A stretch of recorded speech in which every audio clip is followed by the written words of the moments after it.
안녕하세요, 나연입니다. 지난 시간에는 한독에 대한 회사 소개와 보유 중인 지분 가치를 산정해보고 주가의 하방 강직성을 체크해봤습니다. 이번 시간에는 분기별 실적을 뜯어보고 한독과 제넥신이 보유하고 있는 파이프라인을 통해서 주가 상승 모멘텀을 살펴보도록 하겠습니다. 올해 3분기 실적입니다. 비용단을 제외하면 다음과 같이 정리할 수 있는데요. 매출은 분기로 보나 누적으로 보나 양호한 편인 것 같습니다.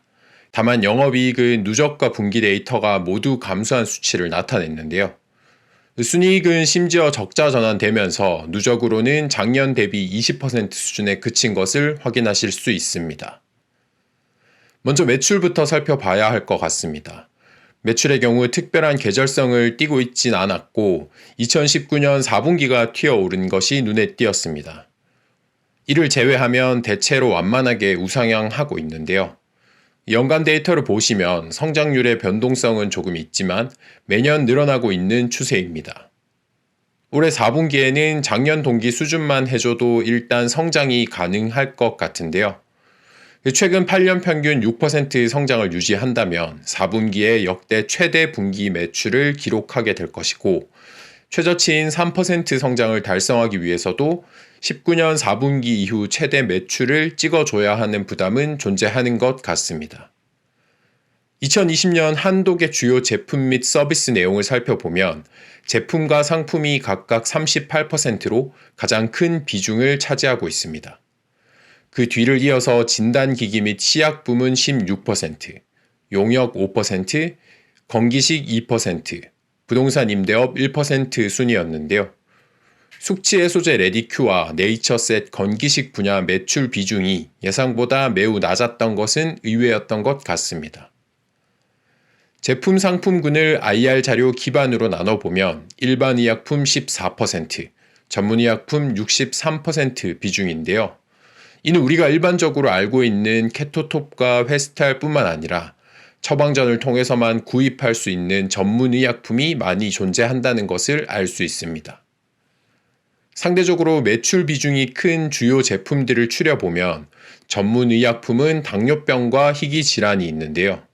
희귀질환은 PNH라는 발작성 야간 혈색 요증과 AHUS라는 비정형 용혈성 요독 증후군 치료제인 솔리리스가 큰 비중을 차지하고 있습니다. 그 외에 폐동맥 고혈압 치료제 트라클리어, 옵서미트, 업트라비가 큰 비중을 차지하고 있고 일반 의약품은 케토톱과 회스탈, 건강기능식품 숙취해소제 레디큐 순서로 매출 추이를 알아보도록 하겠습니다. 분기 보고서에 공시된 제품별 매출 추이를 정리한 자료입니다. 이 데이터가 IR 자료보다 조금 높게 나오는 경향이 있어서 회사에 문의해 봤는데요. 분기 보고서의 경우는 반품 충당금을 포함하고 있기 때문에 실제 판매된 매출 데이터는 IR 자료를 보는 게 더 정확하다는 답변을 듣고 2018년 1분기부터 IR 자료의 제품별 매출을 따로 정리했습니다. 먼저 한독의 가장 큰 매출을 차지하고 있는 당뇨병 치료제 아마릴과 테넬리아입니다. 아마릴의 매출은 떨어진 반면 테넬리아의 증가 추세가 눈에 띄었습니다. 한간에선 판매된 지 20년이 지난 아마릴을 테넬리아가 대체하고 있다는 이야기도 있었습니다만 IR에서는 코로나 이슈로 인해서 아마릴의 원재료 수급이 여의치 않다고 설명해 주셨습니다. 그리고 테넬리아의 경우 한독에서 라이센스인으로 제조 판매하고 있는 제품인데요. 매출 성장 추세가 마냥 좋을 수만은 없는 이유는 내년 10월 25일이면 테넬리아의 특허가 만료된다고 합니다. 회사에서는 학술회 등에서 타약물 복용자의 테넬리아 전환으로 인한 효과 개선 등 이 오리지널 의약품이 갖는 효능을 어필하고 있긴 한데요. 내년 10월 말 이후 제네릭 의약품들이 출시되면 과열된 마케팅에 의한 매출 변화는 불가피할 것이라고 생각합니다. 다음은 개별 매출의 8-9%를 차지하고 있는 고가의 전문의약품 솔리리스입니다. 물론 보험급여가 적용되긴 하지만 병당 500만 원이 넘는다고 하는데요. 이 솔리리스도 현재 특허 만료가 임박하며 삼성 바이오 에피스에서 바이오시밀러 3상을 진행하고 있습니다. 하지만 원 개발사인 미국 알렉시온에서는 라블리주맙 성분을 활용한 개선 의약품 울토미리스를 개발했고 마찬가지로 보험급여를 적용받으면서 올해 6월부터 한독을 통해 국내에 판매되고 있습니다. 기존 솔리리스 대비 투약 주기가 늘어나면서 PNH 환우들이 울토미리스로 전환하고 있는 추세라고 하는데요. 주사를 통해서 2주 단위로 투약하던 솔리리스 대비 약효는 비슷하고 8주 단위로 투약해도 되는 울토미리스의 매출이 올해 2분기부터 추가되면서 매출 성장을 견인하고 있습니다. 다음은 처방전 없이 구입할 수 있는 일반 의약품 케토톱과 회스탈입니다. 케토톱은 작년 4분기에 매출이 튀어오른 것 이외에 장기적으로 점진적 우상향하고 있고 회스탈의 경우 3분기에 증가된 모습이 보이는데요. 매출 비중이 크진 않지만 위드 코로나와 함께 증가될 수 있지 않을까 싶습니다. 그리고 숙취해소제 레디큐입니다. 레디큐는 코로나의 피해를 직격으로 받은 제품이라고 볼 수 있는데요. 이 제품 자체는 저도 마셔봤는데 다른 숙취해소제에 비해서 일반 오렌지 주스와 동일한 맛으로 섭취에 부담이 없어서 젊은 연령층 사이에서 좋은 반응을 얻을 수 있을 것이라고 생각했습니다. 다만 아직은 야외 활동이 늘어나는 사회적 추세와 함께 연동되어 움직일 것 같습니다. 주요 제품 매출은 여기까지 소개해드리고 수출 합계 데이터 추이입니다. 수출의 경우 아마릴의 비중이 가장 큰 것을 보실 수 있는데요. 앞에서 말씀드렸듯 코로나로 인한 원재료 수급이 원활하지 못하며 생산 차질 이슈가 있습니다. 회사에서는 국내 공급을 우선으로 하다 보니 수출 매출이 감소할 수밖에 없었다고 설명해 주셨습니다. 2017년 1분기부터 전체 매출에서 수출이 차지하는 비중은 최대 6%에서 현재는 2%까지 떨어진 것을 확인하실 수 있습니다. 한독은 꾸준히 증가하는 매출에 비해서 판관비가 잘 통제되고 있습니다. 여기도 마찬가지로 제품의 반품 및 폐기가 일부 발생되기 때문에 4분기에 판관비가 조금씩 튀는 경향을 보이는데요. 판관 비율을 살펴보면 30%대에서 20% 중반대까지 감소하는 추세를 보이고 있습니다. 세부 내용을 좀 살펴보면 2017년 2분기에 901명이던 임직원이 현재 967명까지 증가했으나 임직원 급여 항목이 급격하게 증가하는 모습을 보이지는 않았습니다. 그리고 연구개발비가 작년부터 늘어나는 것을 확인하실 수 있는데요. 는 마곡단지 R&D 센터 건립과 관련해서 신규 연구개발 장비 등을 마련하면서 증가되고 있습니다. 마곡사업 건립은 잔금 일부가 남아있고 이설 비용 및 추가 연구장비 증설에 대한 비용이 남아있다고 하는데요. 이 부분은 재무상의 기타 일반 비용과 연구개발비 항목에 반영될 예정이라고 하니까 참고하시길 바랍니다. 다음은 영업이익입니다. 앞에서 3분기 누적 영업이익이 30억 정도 부족한 것을 확인했었는데요.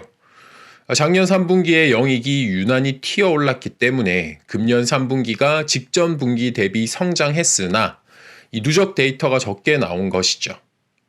작년 4분기에 영업이익이 38억 5천으로 낮았던 것을 감안하면 이번 4분기에 60억 수준만 나와줘도 회사의 성장 추세에는 문제가 없을 것 같습니다. 올해 영업이익률은 특별히 튀어오르는 것 없이 5% 중후반을 잘 유지하고 있는 모습입니다. 문제는 분기별로 들쭉날쭉 변동성을 보이는 순이익인데요. 한독이 투자하고 있는 관계 기업의 주가와 이익에 따라 변동성을 갖게 됩니다. 작년 3, 4분기에는 SCM 생명과학의 코스닥 상장과 레졸루트 나스닥 이전 상장으로 순이익이 높게 튀어오른 것을 확인하실 수 있습니다. 마이너스 순이익을 기록한 분기에 자본 감소가 크지 않고 꾸준히 증가되고 있는 추세를 볼 때 한 번씩 튀어올라와주는 순이익의 규모가 더 컸기 때문에 자본의 증가 추세가 이어졌을 것이라고 생각합니다. 제넥신과 같은 신약 바이오 기업의 비중이 크기 때문에 지분법에 의해서 한독의 영업이익을 갉아먹는 요인이 되고 있습니다. 그리고 증가되고 있는 금융 비용이 눈에 띄었는데요. 1분기와 3분기에 크게 튀어오른 것을 확인하고 부채 현황을 정리해 봤습니다. 부채는 꾸준히 늘어나다가 이번 3분기에 살짝 감소한 모습이 보였는데요. 자본 총계가 꾸준히 증가된 덕분에 부채 비율은 110%대를 유지하고 있습니다. 그리고 2019년 4분기부터 차입금이 늘어난 것을 확인하실 수 있는데요. 이 장기 차입금이 늘어난 것을 볼 때 아마도 마곡지구의 R&D 센터를 건립하면서 장기 차입금을 늘린 것으로 추측됩니다. 2분기에 늘어난 사채 내역은 영업 환경이 개선되면 상환할 수 있을 것이라고 풀이됩니다.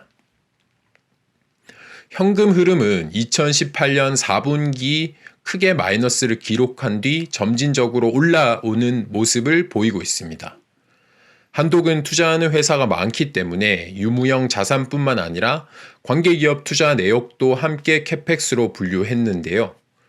2019년은 관계기업 투자로 캐펙스가 튀어오른 반면에 올해는 유형 자산이 증가되고 있습니다. 마찬가지로 마곡 신사업 건립에 따른 비용 지출이 늘어났다고 보시면 될 것 같습니다.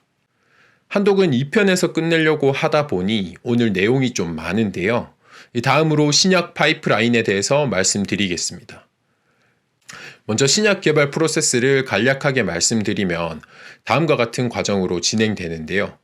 먼저 약물 후보 물질을 발굴하고 전임상 시험을 통해서 동물 대상으로 효능과 안정성을 테스트합니다. 동물 대상의 안정성과 효능이 검증되면 비로소 사람을 대상으로 한 임상시험이 시작되는데요. 임상 1상은 주로 인체에 대한 안정성을 평가하게 되고 성공률이 최대 70% 정도 된다고 하니까 좀 수월한 단계라고 볼 수 있죠. 그리고 임상 2상부터 이제 본격적으로 효능과 최고 복용량에 대한 조사가 이루어집니다. 최대 성공률을 33%로 2상부터가 좀 까다로운 과정이라고 보면 될 것 같은데요. 이후 임상 3상부터는 300명 이상 규모의 인원을 동원해서 실제 효능과 안정성을 재검증하고 FDA 심사로 넘어가게 됩니다. 임상 3상에서도 75% 이상의 실패 확률이 존재하기 때문에 이 최종 FDA 승인을 받고 신약을 판매하기까지 오랜 시간과 자본이 투입됩니다. 그래서 신약 개발사는 보통 임상 2상에서 대형 제약사에 라이센스 아웃하며 기술을 이전하는 경우가 많습니다. 한독의 바이오 신약과 합성 신약 파이프라인입니다. 이 중 한독에서 단독으로 진행하고 있는 프로젝트는 ABL001이라는 담도암 바이오 신약이 유일한데요. 나머지는 지분 관계를 맺고 있는 신약 개발사와 파트너십을 체결하고 국내 판권을 확보한 채 개발하고 있습니다. 특히 ABL103 이하의 프로젝트는 오픈 이노베이션 전략으로 기초연구 단계부터 파트너십을 맺고 라이센스인에 대한 부담을 최소화하며 이 국내 시장 사업화 권한을 보유하고 있는 것이죠.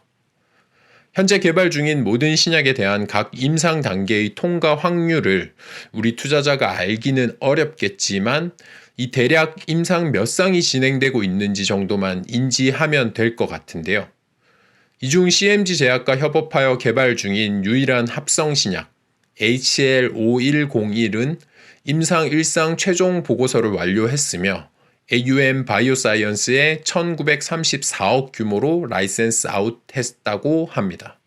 이 금액은 계약 방식에 따라 이후 임상 2상, 3상 등 진행되는 마일스톤에 따라서 나눠서 받게 되고 최종 승인을 받고 판매되는 경우 로열티를 추가로 받게 된다고 합니다. 매출 항목 중에 용역이 늘어나는 게 궁금했었는데 이 구체적 용도란에 서비스 제공 및 로열티라고 적혀 있는 것을 보면 라이센스 아웃된 신약이 실제 판매되면서 유입되는 로열티가 용역 매출에 포함되는 것이라고 유추할 수 있었습니다. 물론 HL5101은 아직 임상 2상 진입 이전이긴 합니다. 다음은 자회사 한독 칼로스 메디카를 통해서 개발 중인 심혈관계 의료기기 2건과 코로나 진단 키트 한 건이 있고 한독이 지분 10%를 보유하고 있는 비상장 바이오 스타트업 웰트가 개발 중인 디지털 치료제 2건이 있습니다. 여기서 끝이 아니라 한독이 최대 주주로 있는 바이오 신약 개발사 제넥신의 파이프라인도 살펴봐야겠습니다.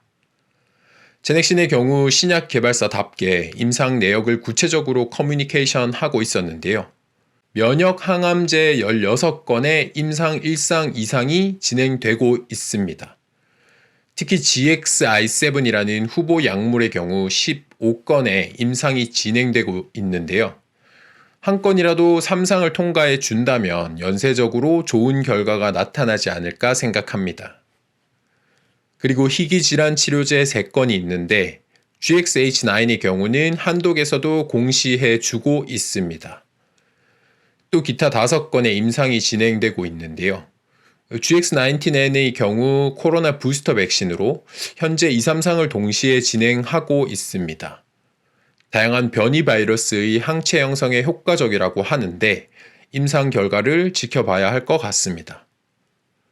뿐만 아니라 과거 제넥신의 수많은 투자자를 불러 모았던 GXG6는 제2형 당뇨병 치료제로 기존 약물 대비 긴 지속 효과를 가지며 이 매일 맞던 주사를 주 1회 혹은 2주 1회 주사로 줄여줄 수 있어서 기대를 모았었는데요.